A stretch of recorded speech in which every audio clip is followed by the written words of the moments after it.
Morning বন্ধুরা। তো আজকে সকাল সকাল উঠেছিলাম, কিন্তু এত পরিমাণে গায়ে ব্যথা, তার জন্য কোনো কাজই করতে পারিনি।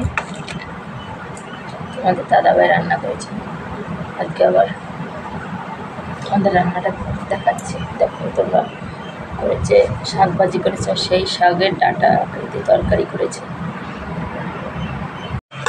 এই দেখো, এটা হচ্ছে শাক ভাজি করেছে, আর এই যে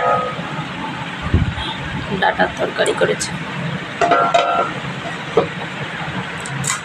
অনেক ভালো রান্না করা শিখে গেছে। আগে কিরকম ঝোল ঝোল রান্না করতো, কিছুটা আমার কাছ থেকেও শিখেছে কী করে রান্না করি।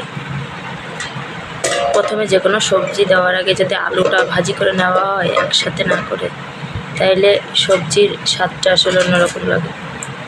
তো দেখো, আর আজকে দেখো ঠাকুরকে এখনও ভোগ চড়ায়নি, খুব দুর্বল লাগছে। ভাবছি নিজে আগে ঠিক হয়ে নিই। আর এই যে পার্লেজি বিস্কুট নিয়ে বসেছি, ওষুধ খেতে বলছে আমাকে, তার জন্য এই যে আগে এটা খেয়ে নেবো, তারপরে ওষুধ খাবো। গরমের জন্য কী করলাম, গরমের জন্য সকাল সকাল স্নান করে আসলাম। আর এত জানি না ফ্লোরে ঘুমাচ্ছে বলে তার জন্য গায়ে ব্যথা হচ্ছে কেন। প্রচুর গরম পড়েছে, দিল্লি 47 চলছে, 47-এর উপরেও যাবে। আস্তে আস্তে গরমটা বেড়ে যাচ্ছে যখন। আর ছাদের পরে এত রোদ্দুর, গাছগুলো ছিল বলে এতদিন রোদ্দুর বুঝতে পারিনি, কারণ গাছগুলো বানের উপরে ছিল, ওখানে গাছগুলো নেই, তার জন্য খুব রোদ্দুর পড়ছে। তো তোমাদের তার ভিতরে একটা কথা বলি, জল দিয়ে বিস্কুট ভিজিয়ে খেতে কার কার ভালো লাগে অবশ্যই কমেন্টে কিন্তু জানাবেন। আমি তো খুব ভালো লাগে, ছোটোবেলা থেকে বিস্কুট মুখে দিয়ে চিবালে ওটা ভালো লাগতো।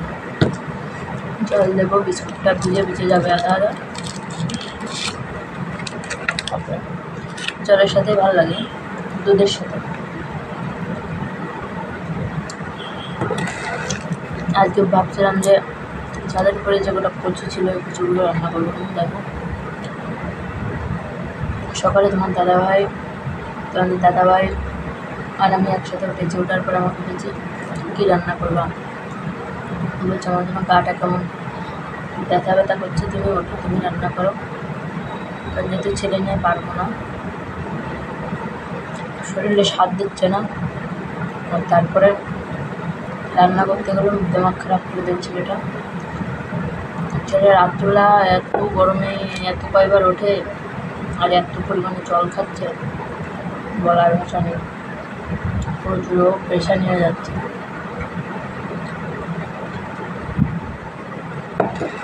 তো বন্ধুরা, বেশি কথা বাড়াবো না।